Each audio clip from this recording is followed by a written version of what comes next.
Comment obtenir un miracle? Deuxième partie. Qui aujourd'hui n'a pas besoin d'un miracle? Dans un monde rempli de défis, d'incertitudes et de souffrances, chacun de nous désire voir Dieu intervenir puissamment dans sa vie. S'il est vrai que Dieu ne change pas, il est donc aussi vrai que sa façon d'agir, de réagir ne change pas. Par conséquent, si nous étudions la vie de ceux qui ont obtenu de Dieu des miracles et que nous faisions pareillement, nous sommes sûrs d'obtenir notre miracle. C'est le but de cette série d'enseignements intitulée « Comment obtenir un miracle ». Nous allons découvrir différentes méthodes pour attirer une intervention divine dans les différentes situations de nos vies. Alors reste bien jusqu'à la fin, car ce que tu vas apprendre va transformer ta vie. Comment obtenir un miracle? La semaine dernière, nous avons vu deux manières par lesquelles Dieu accorde des miracles. Quand Dieu agit par sa souveraineté sans ta participation, quand tu cries à lui et fais appel à sa miséricorde. Aujourd'hui, je vais t'enseigner deux nouveaux moyens puissants pour attirer l'intervention divine dans ta vie. Le premier moyen, c'est le vœu ou le deal avec Dieu. Quand tu pries, même avec persévérance et que rien ne change, quand le miracle que tu veux est plus grand que ton niveau de foi actuel, lorsque tu fais face à un combat de vie ou de mort, où tu sais que seul Dieu peut t'en faire sortir, tu peux dire à Dieu, Seigneur, si tu me fais ceci, je m'engage à faire ceci ou cela pour toi.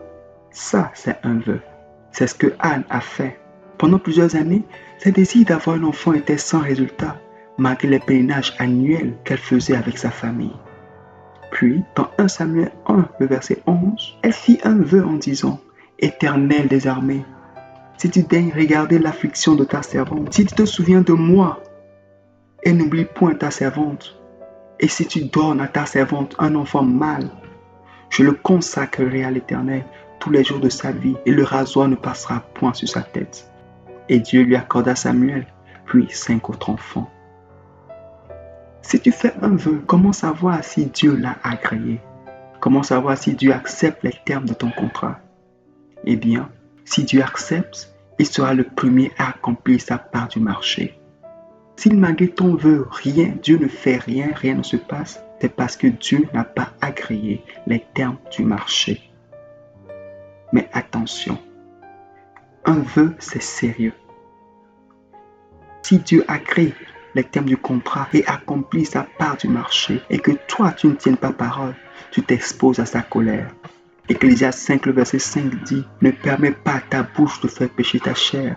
Et ne dis pas en présence de l'envoyé que ce n'est pas inadvertance. Pourquoi Dieu s'irriterait-il de tes paroles et détruirait-il l'ouvrage de tes mains? » Si tu ne tiens pas ta part du marché, Dieu lui-même détruira les œuvres de tes mains. Le vœu engage Dieu, mais il existe un deuxième moyen tout aussi puissant. Il y a des situations dans ta vie qui ne changeront jamais. Peu importe combien de fois tu pries, combien de fois tu jeûnes, combien de fois tu persévères, combien grande est ta foi, elle ne changera qu'après que tu aies fait un sacrifice à Dieu. Oui, un sacrifice, c'est une offrande qui attire Dieu. Il y a des offrandes que tu fais qui attirent Dieu et le forcent à intervenir en ta faveur. C'est ce que le roi Salomon a fait. Il a offert en un jour 1000 holocaustes et Dieu est descendu de lui-même lui demander ce qu'il désirait. 1 Roi 3, le verset 4 à 5. Il est aussi important de noter, parfois, lorsque Dieu veut de lui-même t'élever à une grande dimension, il te demandera de sacrifier une chose particulière. Dans ce cas précis, peu importe ce que tu sacrifies, si ce n'est pas ce qu'il t'a dit de sacrifier, tu n'auras aucun résultat.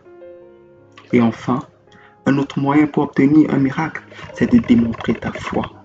La Bible dit dans Jacques 2, le verset 17, « La foi sans les œuvres est morte. » La femme avec la perte de sang croyait tellement qu'elle serait guérie si elle touchait les bords du vêtement de Jésus, qu'elle a tout fait pour toucher Jésus dans Marc 5, le verset 24, 25 à 34.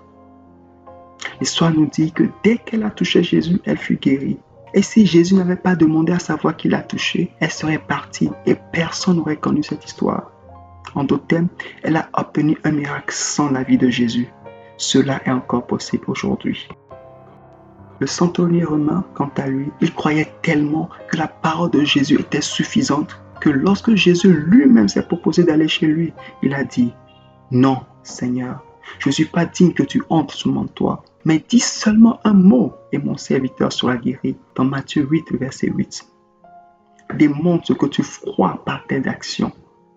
N'oublie pas que la foi est une démonstration des choses qu'on ne voit pas, comme le dit Hébreux 11, le verset 1.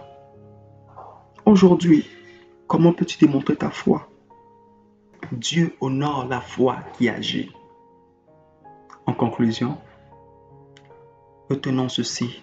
Dieu agit par sa souveraineté, par sa miséricorde, par le vœu, par le sacrifice et par la foi. Mais aujourd'hui, il attend de toi des actes concrets qui prouvent ta foi. Alors, quelle sera ton action de foi cette semaine? Si ce message t'a béni, mets un like, abonne-toi à cette chaîne et partage cette vidéo autour de toi. Laisse aussi en commentaire ce qui t'a le plus touché dans l'enseignement d'aujourd'hui. Dans la prochaine vidéo, nous vous montrerons comment appeler nos miracles à existence. Active la cloche de notification si tu ne veux pas rater ce prochain numéro. Dieu te bénisse.